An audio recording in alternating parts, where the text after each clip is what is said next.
Baik, Assalamualaikum warahmatullahi wabarakatuh. Kembali kita di mata kuliah hukum pidana, lanjutan pada materi yang masih di tentang sejarah pembentukan KUHP.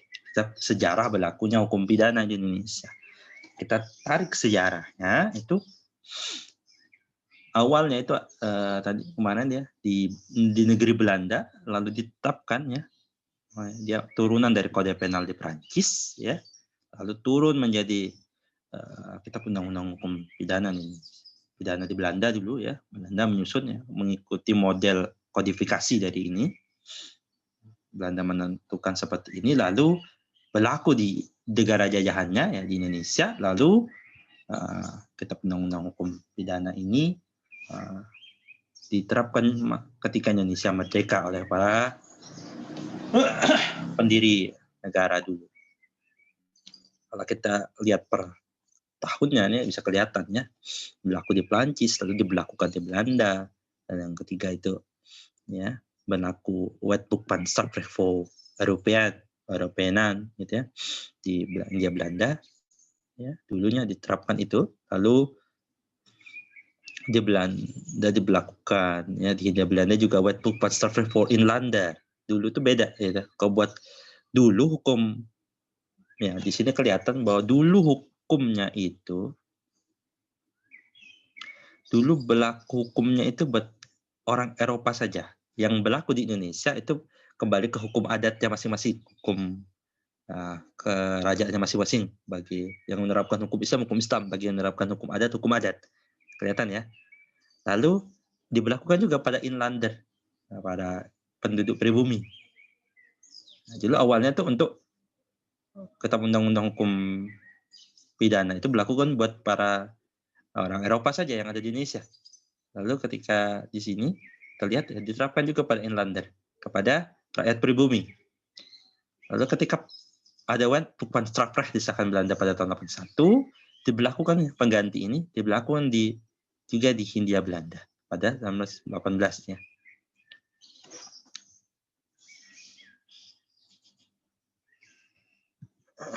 Nah, ketika Indonesia merdeka diterapkan ini diterapkan oleh para pendiri bangsa dulu dengan nama Kitab Undang-Undang Hukum Pidana. Walaupun sebenarnya isinya itu terjemahan langsung dari Wetboek van Strafrecht. Jadi kita baca KUHP itu kan sebenarnya tulisan Indonesia tuh, bahasa Indonesia. Nah, nanti teman-teman akan nemu keunikan. Ada beberapa terbitan nanti kata-katanya sedikit berbeda. Oh, yang punya Susilo ya, misalnya sering banyak itu R Susilo. KUHP yang nulis tuh R Susilo. KUHP nulis ini. Ada lagi siapa lagi ini gitu. Ada yang dari BPHN, ada yang itu. Kita nemukan kadang redaksi. Bahkan dulu pada penelitian, bahkan di beberapa terjemahannya itu ada yang ditulis ada satunya 9 bulan, yang satunya 9 tahun. Pernah saya saya baca sepintas gitu. Jadi ada perbedaan. Ya, bahkan sampai kadang perbedaan benar. Tapi sedikit ya, sangat sedikit. Gitu. Mayoritas perbedaannya itu yang kita temukan adalah kata-kata dalam menerjemahkan bahasa Belanda menjadi bahasa Indonesia. Kenapa? Karena tadi pada dasarnya KUHP yang ada di belakang sekarang ini itu yang saudara pegang, kalau yang punya di rumah, yang saudara baca itu adalah terjemahan. Maka ketika dulu awal-awal Indonesia ada berdiri fakultas-fakultas hukum itu ya, yang dulu gelarnya Master in the Rechten itu, kalau lihat para pahlawannya itu, para pendiri bangsa dulu ada gelarnya MR.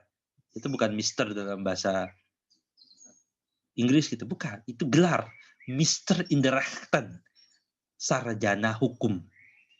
Ya. Bukan buat keren-kerenan, ya memang gelarnya itu MR, Mister in the Rechten. Master sarjana hukum. Itu dulu awal-awal diajari untuk belajar bahasa Belanda. Maka dulu dosen-dosen kami dulu yang senior-senior itu, pinter-pinter bahasa Belanda. Kenapa? Karena dulu rujukannya, salah satunya ini bicara tentang Wetboek van Strafrecht, itu bahasa Belanda. Begitu juga kalau bicara tentang KUH Perdata, Kitab Undang-Undang Hukum Perdata itu, atau Kitab Undang-Undang Hukum Dagang itu, nanti mata kuliah Perdata, Hukum Perdata ya, atau mata kuliah Hukum Dagang, itu hasilnya juga bahasa Belanda, diterjemahkan ke dalam bahasa Indonesia. Maka kalau di Hukum Perdata itu ada terjemahan yang sangat lama, atau ada diskusi panjangnya, itu adalah tentang PMH, perbuatan melawan hukum atau perbuatan melanggar hukum. Perbuatan melawan hukum atau perbuatan melanggar hukum. Terjemahnya beda tuh masing-masing. Ada yang satu kata melawan, yang satu menggunakan bahasa melanggar. Masing-masing punya definisi pemaknaan yang berbeda.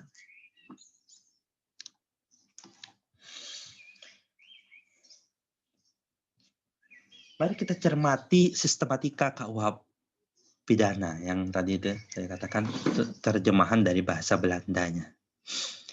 Ada 3 buku. Ya. Buku 1 itu bicara tentang aturan umumnya. Buku 2 bicara tentang kejahatan. Buku 3 bicara tentang pelanggaran. Apa itu beda kejahatan dan pelanggaran? Nanti kan kita bahas pada materi selanjutnya. Jadi kita pahami ada 3 buku.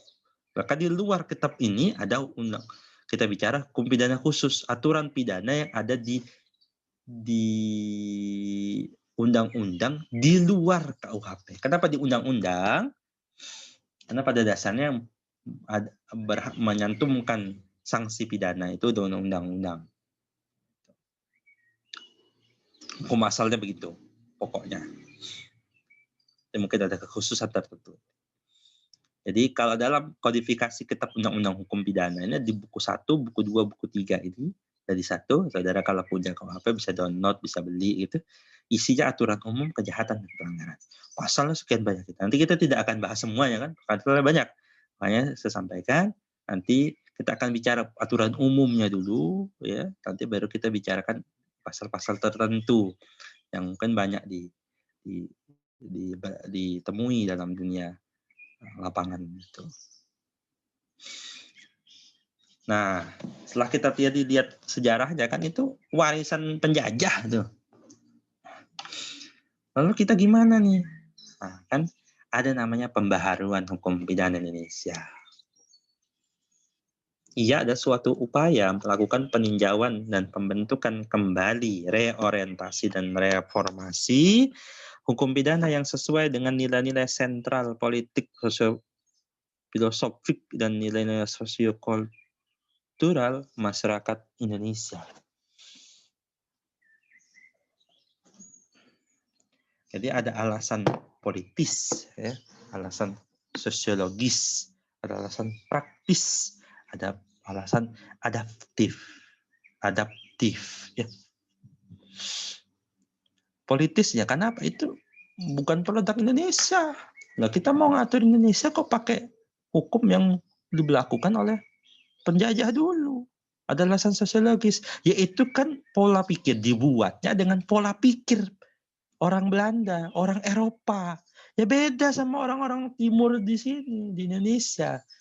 Bukan orang barat, kita orang timur. Nilai-nilainya nilai-nilai timur. Nanti kan kita temukan hal-hal yang nanti menunjukkan jelas bahwa itu nilai barat, bukan nilai timur yang diterapkan. Aspek pembaharuannya apa? Ada pembaharuan dari segi struktur perangkat hukum pidana. Nanti ini banyak bicara tentang hukum acara pidana. Lalu ada materinya. Ini bicara tentang hukum pidana formil dan material dan formilnya. Nanti kita temukan bahwa hukum pidana formilnya kita berhasil membuat kitab undang-undang hukum acara pidana, KUHP singkatnya. Kalau ini kan KUHP, itu kalau KUHP itu murni buatan Indonesia. Nanti kita temukan dalam kuliah hukum acara pidana. Dulu ada hukumnya mengikuti HIR, itu hukum yang Belanda itu. Nah, sejak tahun 81, saya agak lupa undang-undangnya, KUHP itu, alhamdulillah kita sudah punya hukum pidana formilnya. Tapi hukum pidana materialnya masih mayoritas umumnya kita menggunakan Itu warisan Belanda. Lalu kita juga bicara tentang kultur hukumnya, ilmu hukumnya, dan perilaku hukum masyarakatnya. Jadi pembaharuannya. Usaha pembaharuannya, coba kita lihat ya, pembaharuan struktur hukum. Struktur hukumnya apa nih? Perangkat. Materinya, lalu kulturnya. Ini lalu di materi ini, terkait materi itu ada pidana formilnya, ini sudah dibaharukan ya. Pembaharuan materialnya ini ada parsial dan global, pembaharuan pelaksanaan pidananya itu di dalam undang-undang ya. Nah, kalau kita lihat secara global, harusnya kalau inginnya kita seperti yang pidana formil tadi dirubah tuh. Jadi sudah bertahun-tahun ada rancangan undang-undang KUHP. Digodok, dibahas, nggak selesai-selesai sampai hari ini. Tapi kalau kita lihat parsial, apa itu parsial? Sepintas, sepotong-sepotong saja. Ya, kita temukan itu ada. Pembaharuan. Ada pasal-pasal yang misalnya dirubah. Oh, dulu kalau lihat di apa namanya, di dendanya di KUHP itu kan kecil. Nah, itu di ada penyetaraannya. Oh, sekarang angkanya sekian. Gitu. Nah, coba lihat ya pembaharuan beberapanya. Ada perubahan beberapa pasal, ya, lalu ada memasukkan delik pemalsuan uang dan kabar bohong. Ini sifatnya tambal sulam. Jadi KUHP itu ditambahin, dirubah. Lalu pada pasal ini ya, tentang hukuman tutupan ditambah pidana tutupan. Ya, pasal 10 KUHP. Pada 851 ya menambah kejahatan praktek dokter. Lalu dulu berlakunya tidak seluruh wilayah Indonesia diberlakukan di seluruh wilayah Indonesia. Lalu menjadikan pidana penjara maksimal 5 tahun atau kurungan maksimal 1 tahun. Nah, ini ada perubahan. Perubahan-perubahannya terkait dengan durasi. Ini ada angkanya tuh. Angkanya masih 250 perak. Nah, nanti ada penyetaraannya. Ya, tahun ini ya tahun 60 250 perak gede gitu. Sekarang orang ketawa aja. Nih, pidananya dilipatkan 15 kali. Dendanya itu. Ya tahun 60. Misalnya ini ada juga tambahan pasal. Penambahan, memperberat pidananya. Ini memperluas pasal terhadap pesawat udara. Pidana mati itu di KTK 11-nya ditembak mati. Dirubah. Tipikor ya, tipikor itu ada undang-undang sendiri sehingga pasal yang di ini tuh tidak berlaku, yang berlaku pasal-pasal ini. Begitu ya. Itu contoh. Memang masih ada lagi tentu perubahan-perubahan. Tapi kita bisa dari gambaran bahwa kita tuh dulunya itu dari aturannya Belanda terapkan di Indonesia, ketika merdeka masih dipergunakan tentu dengan modifikasi yang tadi sudah dijelaskan itu.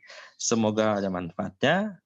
Kalau ada yang belum dipahami silahkan didiskusikan di kolom komentar. Terima kasih. Assalamualaikum warahmatullahi wabarakatuh.